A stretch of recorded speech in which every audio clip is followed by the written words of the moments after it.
Wow.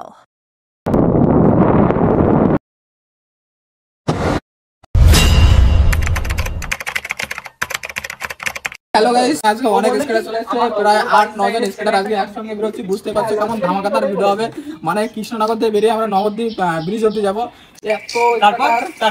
তারপর তোকে ছেড়ে দিয়ে চলে আসবো। আবার ব্যাক করবো, মানে 30 কিলোমিটার আজকে স্কেটিং করতে চলে। সেখানে দেখো সব স্কেটিং সাদিক শুনে নি তো 30 কিলোমিটার স্কেটিং হবে। হ্যাঁ, তাহলে ও তো এখানে 2-3 জন আছে যারা এতটা চালাতে পারবে না, তাও ওদেরকে টেনে টেনে নিয়ে যাওয়ার চেষ্টা করবো।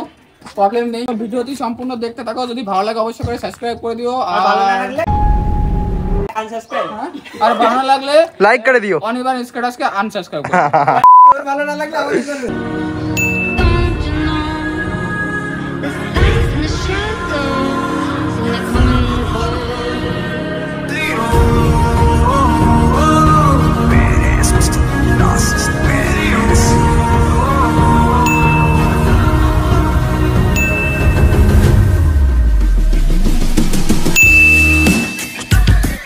আর একটা কথা গাইস, আমি প্রথমবার ইনস্টা 360 দিয়ে ভিডিও করছি, আর এই ভিডিও কোয়ালিটি আর ভিডিও তোমাদের কেমন লাগছে অবশ্যই করে কমেন্ট করে জানাবে। তাহলে আমি নেক্সট ভিডিওগুলো ইনস্টা 360 দিয়ে শুট করার চেষ্টা করবো।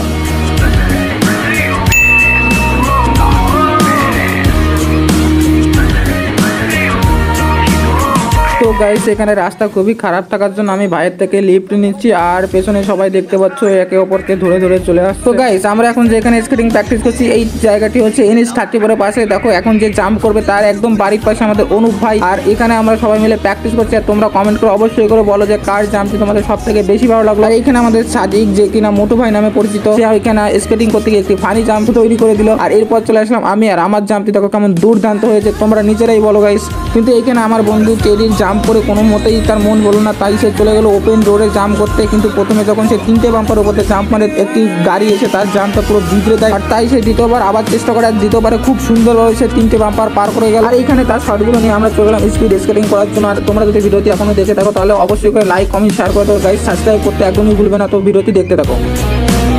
Wow.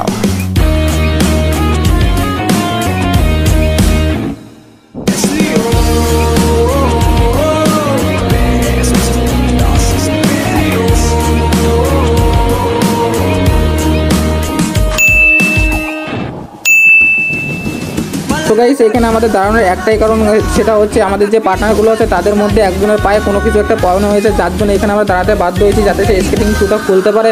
আর আমরা এখানে দাঁড়িয়েছি জন্য চারদিকে দেখো কত ভিড় জমে গিয়েছে আমাদের দেখার জন্য শুধু।